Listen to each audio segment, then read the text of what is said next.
ఆ గవర్నమెంటు ఇప్పుడు అక్కడ అయ్యప్ప భక్తులు ఎవరైతే ఉన్నారో, వాళ్ళకి కరెక్ట్ ఫెసిలిటీస్ లేకుండా ఎందుకంటే వీళ్ళు లెఫ్ట్ భావజాలానికి సంబంధించిన వాళ్ళు. ఏముంటది సెంటిమెంట్స్ ఏముంటాయి, లేకపోతే ఇంకోటి ఏముంటాయి. సో, ఈ ప్రభుత్వాలు ఎప్పుడు మారినా గానీ, ఈ ఎవరైనా ఈ భక్తులు గావచ్చు, లేకపోతే ఎవరికైనా ఈ ఇబ్బందులు కొనసాగుతూనే ఉన్నాయి. ఆహ్, వీటిని అంటే పరిష్కారం ఎక్కడ ఉంది?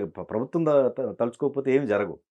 మరెట్లా వాటి పరిష్కారం? ఎక్కడ కేరళలోనా? కేరళలో. కేరళని ఇక్కడికి కూడా అంతే కదా! నేనేమంటానంటే హిందువులాగా భావించకపోవటం వల్ల ఇక్కడ ప్రభుత్వాల అధినేతలు కూడా అలాగే ఉన్నారు. ఇక్కడ ప్రభుత్వ అధినేతలు కూడా I'm very sorry to say, నేను వాళ్ళు విమర్శించడం కాదు, ఒకసారి ఆత్మవిమర్శ చేసుకోండి. మీరు ఓటు బ్యాంకు అనేది కనుక ముందుకు తీసుకొస్తే మిమ్మల్ని దేవుడు కూడా, మీరు దండం పెట్టుకుంటున్న దేవుడు కూడా మిమ్మల్ని రక్షించలేడు. వాడు అందరినీ సమానంగానే చూసుకోమన్నాడు. నెగిటివిటీ ఎక్కడుంటే అక్కడ ఏరేసేయమన్నారు, మీరు ఏరట్లా. మొన్న ఈ మధ్య నేను చాలా తీవ్రంగా హర్ట్ అయింది ఏంటంటే, అతనికి డబ్బు తప్ప వేరే ధ్యాస లేదండి. అమానుషుడండి. అతను ఎక్కడ ఏ అసోసియేషన్ చేతైనా అతను గెంటి వేయబడగలిగే తన్ని క్వాలిఫికేషన్స్ ఉన్నవాడండి. అతని పేరు అజారుద్దీన్ కదా. జరిగిందంతా అదే. ఉప్పల్ స్టేడియం దగ్గర నుంచి ఇతనికి ఏ పోస్ట్ ఇచ్చినా అతను ఆ డబ్బు తినేస్తుంటాడు.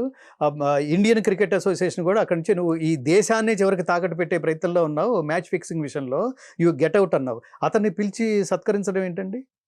అతనికి రాష్ట్రపతి విందేంటండి? ఒక సందర్భంలో నాకు ఆ డేట్ అవన్నీ గుర్తులేవు. ఇక్కడ ఇతనికి మినిస్టర్ పదవి ఏంటండి? అసలు మినిస్టర్ కావాలంటే ఏంటిది?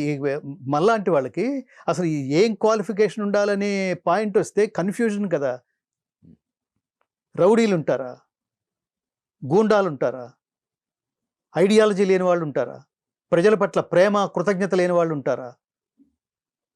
ఏదో ఉన్నాం కాబట్టి ఏదో చేశాం అనేట్టుగా ఉంటారా? ప్రజలతో మీరు మమేకం అయిపోరా? ప్రజలు దేవుళ్లాగా భావించరా? వీళ్ళని అధిక సంఖ్యలో చూస్తున్నామా?